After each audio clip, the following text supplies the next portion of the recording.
don't you want to know how the Boxster saved Porsche?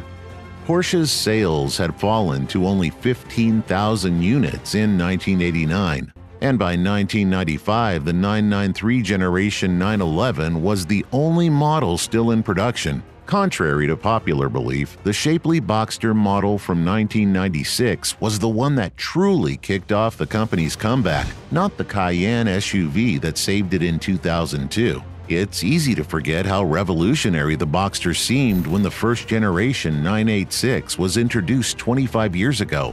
It changed Porsche's front-engine sports car approach to a mid-engined one, affected the next 911, the 996, and helped make it more cost-effective to produce, protecting Porsche the firm.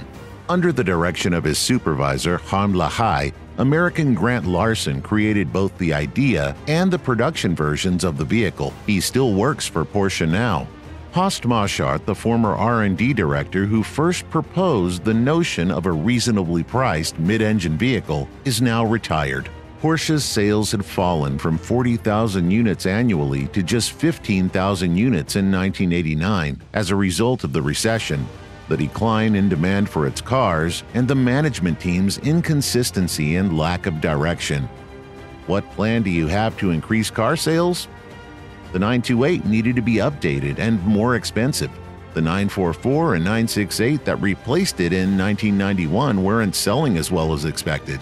Horst Marschart's appointment to the supervisory board prevented the 989, a four-door 911 that anticipated the Panamera and was being developed under Ulrich Bass, subsequently the head of Aston Martin, from being a complement to the expensively made 993. Marschart was drawn to the Boxster project because he had first joined Porsche in 1960 during the development of the 911. Later, he transitioned to outside, independent Porsche projects. Porsche worked on anything from hot seat Ibizas to the Mercedes 500e before ultimately coming back to the parent company in 1988 to take the position of head of overall vehicle development. There was some internal resistance going on.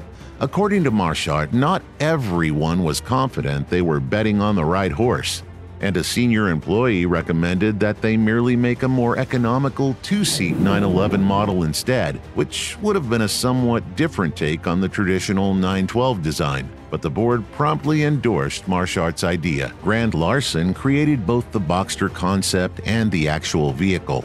Larson drew inspiration from earlier Porsche mid-engine cars, such as the 1950s Racing 550 and its replacement, the 718 RSK, while he also mentions the edgier 914. After the four-door 989 project was abandoned, a new approach was devised, and the mid-engined Boxster and the following 911, the water-cooled 996, were developed simultaneously. The two vehicles were always intended to share roughly 50% of parts in order to reduce costs. For manufacturing, the design had to be expanded by about 10 to 15%, which Larson dismisses as quote-unquote no big issue.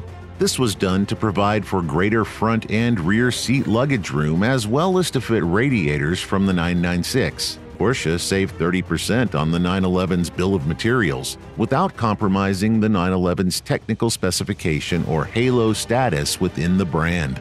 Porsche concurrently changed the way it ran its business to increase productivity and internal communication. Rather than each department operating mostly independently as it had in the past, it now works together. Following a trip to Japan with management consultants McKinsey, Porsche also discovered insights from the prototyping techniques and development methods employed by Japanese manufacturers. Executives at Porsche made sure that the 1993 concept car's design was substantially carried over into the 1996 Boxster. All automobile manufacturers used a more analog design method back then, but Porsche's clay modeling was particularly artisanal. Rather than utilizing coordinates, the clay modeler worked freehand from Larson's sketches. If you're enjoying this video, hit that like and subscribe button because today is the day to learn. The Boxster concept, according to Larson, has characteristic mid-engine proportions, including a larger wheelbase, cab-forward design, sculpted fenders, a low bonnet, a low rear deck, and sculpted sides that, at the time, were not bound by the necessity of retaining 911 doors for production.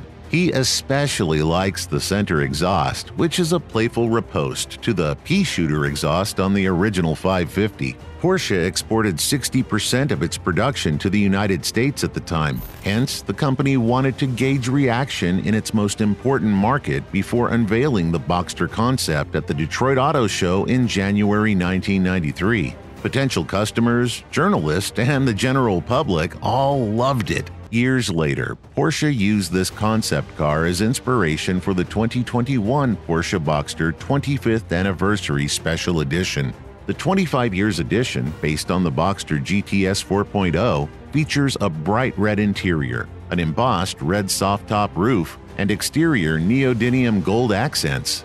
Porsche's next great seller, the Cayenne SUV, which opened up even more doors for the manufacturer, was made possible by the Boxster.